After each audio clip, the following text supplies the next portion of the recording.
to see is that when you launch a campaign on social media, some of the brands guys get so agitated. They think that, of course, once you get the likes, you have got it all and you're rocking. But it doesn't happen like that. For us to really get the growth, I mean, we hugely banked upon this medium, and then we got that growth because, not because of the likes, because of the fact that we made a hardcore connection with something relevant to them, which is again in return, which is relevant to the brand.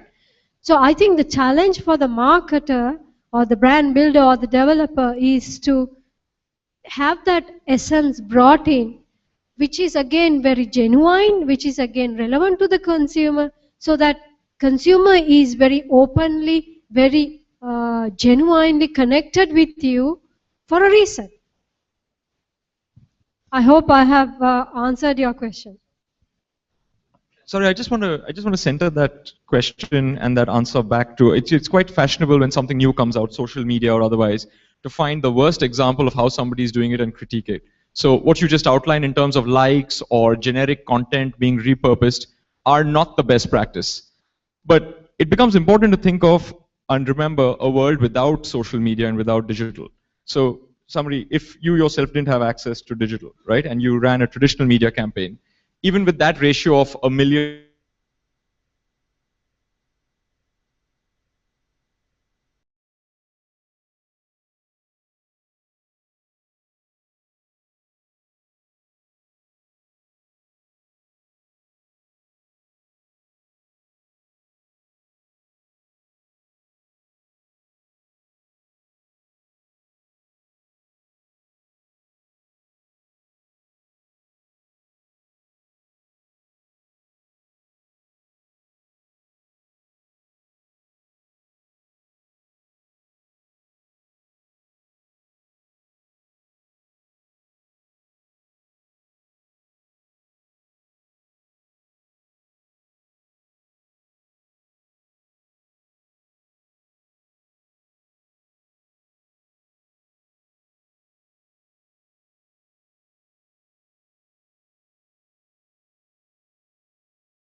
number of other things.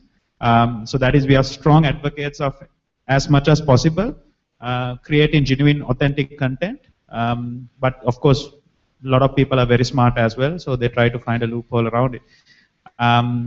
There's a very recent example where there's a, I shouldn't say that, that's okay. Go ahead. Yeah, we have 5 more minutes. I think we have to, I think lunch is going to be at 10 to 1, so we have 5 minutes. Yes, Irfan. Shah, I just have a point of view on on your question. I can speak more freely because I don't work for Google. See, I think this is my opinion. I think so. Google has Google Labs, and they constantly invest in competencies.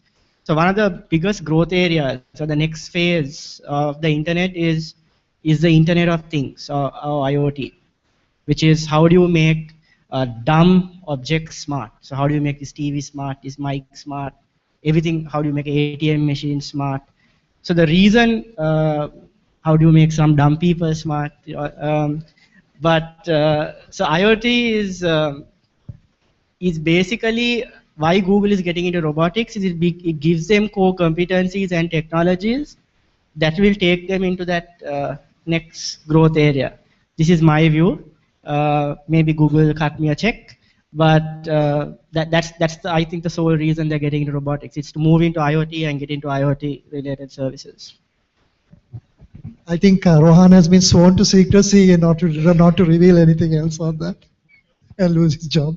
Yes, Adrian. I think Irfan's onto something, because if you look at wearable technology and devices as extensions of people, that's not very different from robotics itself, or substitutes for certain things that you would have otherwise had to do. So I think you're onto something, Irfan.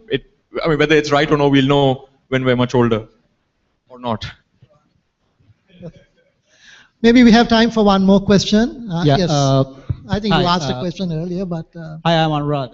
yes, Anurad. Yeah, I'm from Bilita Private Limited. So my question is about personal brand building. So it's how the personal brand building would affect the corporate brand building. Now we see that most of the bigger companies use ambassadors, brand ambassadors. I'm sorry, I think you need to speak up a bit. I know now most of the bigger companies use brand ambassadors. So, but now this knowledge era, people have access to so many information, and they know that this particular person is not actually consuming that brand. So there's no credibility for what that brand is communicating, and there is no integrity of that person. So how that personal branding would affect that corporate branding? And like, for example, now Yamaha has used John Abraham as the brand ambassador for their bikes, because John Abraham is he has the credibility of using a Yamaha bike. So likewise, but we know most of the local celebrities who are used in advertisements are not actually consuming that. So in this era, you can't fool the consumer anymore. So you have to rethink about selecting a brand ambassador, and also you have to rethink about personal branding and how it affects to the corporate branding. So can you share your thoughts on that, please? Adrian, I just put it to you. Sorry, yeah. I think the question is on the suitability of the person endorsing the brand, and also the credibility of that person, and whether in fact that does help brands to sort of grow. Yeah, time and time again we've found, because this is a very common question given the amount of dollars and rupees being spent on celebrities, is it really resonating with consumers? And you're absolutely right. I think the way we try to measure that is authenticity. Is the brand being authentic enough? Because the backlash and the consequence of not being authentic is very, very detrimental to brands. Let me introduce one idea that is actually the solution to many of this as far as the perspective goes. It's very, very fundamental and very basic. It doesn't rely on technology. It's the fact that does that celebrity or that corporate personality, because it could be a CEO tweeting on behalf of his company, does that person embody the values that your brand and your consumer wants to stand for and identify with? It's sometimes really just as simple as that. Because even if your CEO was tweeting something on behalf of the company, and then his personal timeline showed that he was doing something diametrically opposite, that also subtracts from your credibility a lot more. So it goes down to who you've hired and who you've selected as your ambassador, by understanding whether the values fundamentally fit. Whether you think this cricketer or this musician is going to do something outlandish tomorrow that might be in contravention with what your brand wants to stand for is probably a harder decision than, let's take up the latest movie star or cricketer and make them slap our logo onto their t-shirt. Okay, thank you. I'm afraid we'll have to stop at this point. I think some of the speakers and panelists will be around during lunch or maybe later on. Maybe you could touch base with them. So thank you. I'd like to end by thanking our speakers and the panelists. So over to you, Lakshman. Thank you so much. So, ladies and gentlemen, next, robotics will dumb people smart. So that gives me a lot of hope for next 25 years of my life. Thank you so much for that piece of information, Irfan. So empowerment is a moment is gathering momentum, continuing momentum, and it's like a flywheel. Thank you so much, Adrian. You worked really hard for your presentation. I troubled you so much last few days, and great to